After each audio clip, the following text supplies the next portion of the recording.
Hi, stat students. We have already found out how to find percentiles for observations that are within 1, 2, and 3 standard deviations of the mean, okay? But what if, a z-score is an exact standard deviation above or below the mean? What if we wanted to find an observation that was not a z-score of 1, 2, or 3 above the mean or below the mean, but 1.5 or 2.75?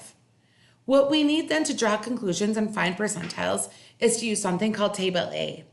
If you have a printer, print that out now. If you don't, that's okay. There's one on our website. You can use that with me as you follow along on the video. I would suggest splitting your screens though, so you can follow along with me, okay?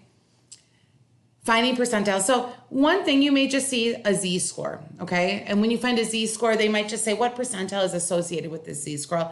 And sometimes you see this notation, this probability that a z-score is less than 1.28. Again, it just means what percentile is associated with z being less than 1.28. So what we do is we go to our Table A. So we're going to do that right now. We know what our z-score is. And what I need you guys to know, and I'm actually going to go to my Smart Notes for it.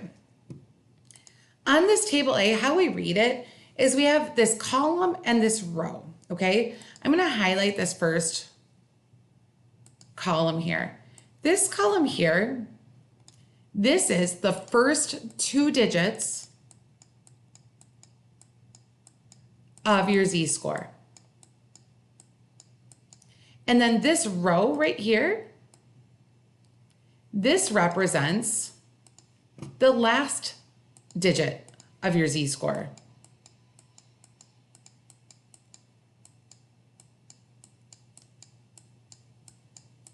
Right here, okay, the last digit. So we know we have a z-score of 1.28. So we're gonna say our first 2 digits are 1.2, our last is 8. So I'm gonna go to my table right now. I'm gonna look for 1.2. 1.2,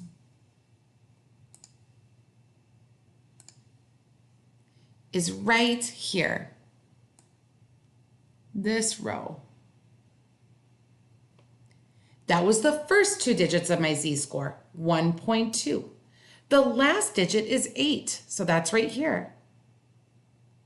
And I see where they intersect, and they intersect at 0.8997. And that's my answer.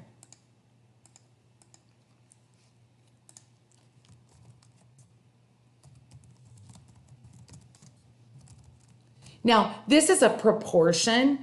It does say what percentile, so we can move that decimal over 2 to the right or multiply it by 100 to put it in a percent form. 89.97% of observations are less than a z-score of 1.28. By definition, the table that you're looking at is always looking at the percentile, and percentile means less than. I want you to practice it on your own right now and then come back and check with me. Did you get it right? So now pause the video and try to find the percentile that's associated with the z-score being less than negative 2.53. Okay, hopefully you paused it, tried it on your own. If you didn't, we're now gonna go in the negative z-scores. We have the negative 2.53. Here is the negative 2.5 row. First 2 digits, last digit is 3. And you can see it is intersecting right there at 0.0057.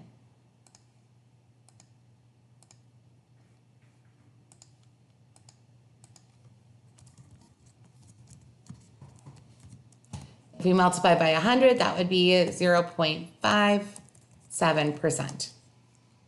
Okay, well, sometimes we want to find out what percentage of observations are above a certain z-score. So that would be a greater than, okay? So if you see this first problem here, the probability or what percentile is associated with a z-score being greater than negative 2.45.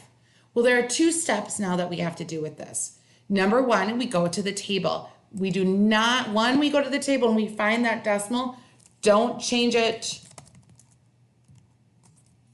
to a percent, okay? So we're gonna go to that table. The first 2 digits is negative 2.4. The last digit is 5. Let's do that now. So we have negative 2.4. That is right here. The last digit is 5. That's right here. So it intersects right here at 0.0071.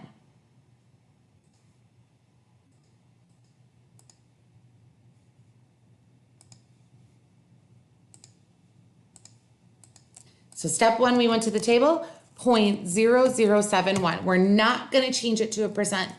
The next thing that we have to do is, because that percentile is describing the less than portion, we want to subtract that answer that we got from step 1 from 1. We're going to do 1 minus that answer, because the area under the curve, everything, all those percentiles on that chart under that normal distribution, that adds up to 1. So we want to find the greater than portion, okay, of the area. If we were going to mark this on a normal curve, I'll just show you over here. Here's our mean, right? Negative 2.45 would be somewhere over here. 0.0071 is describing this area of the curve. Well, we want to know this area.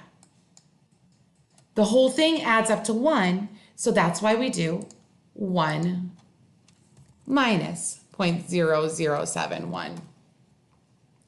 And when we do 1 minus 0.0071, we get 0.9929. All right, at this point, I want you to pause the video and I want you to try this greater one on your own. The probability that Z is greater than 2.5. First 2 digit is 2.5. Last digit is 0. Pause it, try it, just like we did on your own. See if you can get it right. Okay, you should have paused it, tried it on your own. 2.5 is right here. 0 is right there. So we get 0.9938. 0.9938.